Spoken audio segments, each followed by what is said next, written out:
ഇന്ന് നമുക്ക് അടിപൊളിയായിട്ടുള്ള ഒരു പീച്ചിങ്ങ തോരൻ ഉണ്ടാക്കാം. പീച്ചിങ്ങയുടെ തൊലിയെല്ലാം കളഞ്ഞ് അകത്തുള്ള കുരുവും കളഞ്ഞ് കഴുകി വൃത്തിയാക്കി ഒരു മീഡിയം സൈസിൽ കനം കുറവാക്കി മുറിക്കുക. സവാള, പച്ചമുളക്, തേങ്ങ, മഞ്ഞൾപ്പൊടി, കറിവേപ്പില, ഉപ്പ് ആവശ്യത്തിനും എടുക്കുക. ഒരു പാൻ വെച്ച് കടുക് പൊട്ടിച്ച് നമ്മൾ അരിഞ്ഞു വെച്ചിരിക്കുന്ന സവാള അതിനകത്തോട്ട് ഇടുക. 2 ഉണക്കമുളകും കൂടെ പൊട്ടിച്ചിട്ട് ഒന്ന് വാട്ടിയെടുക്കണേ.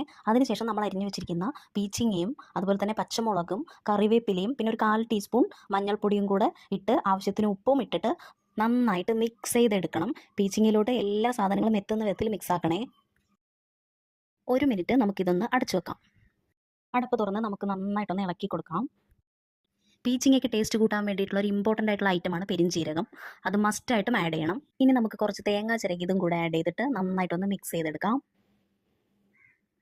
തുറന്നു വെച്ച് തന്നെ ഒരു മീഡിയം ഫ്ലെയിം ഇട്ട് നമുക്ക് ഈ ഒരു പീച്ചിങ്ങ വേവിച്ചെടുക്കാം. പെട്ടെന്ന് കുക്കായിക്കോളും. പീച്ചിങ്ങയിലെ വെള്ളമെല്ലാം വറ്റി വരുമ്പോഴത്തേക്കും ഇതുപോലെ നമുക്ക് വെന്ത് കിട്ടും. ഇനി അതിനുശേഷം കുറച്ച് വെളിച്ചെണ്ണ കൂടി ആഡ് ചെയ്താൽ നമ്മുടെ പീച്ചിങ്ങ ഇവിടെ റെഡി ആയിട്ടുണ്ട്.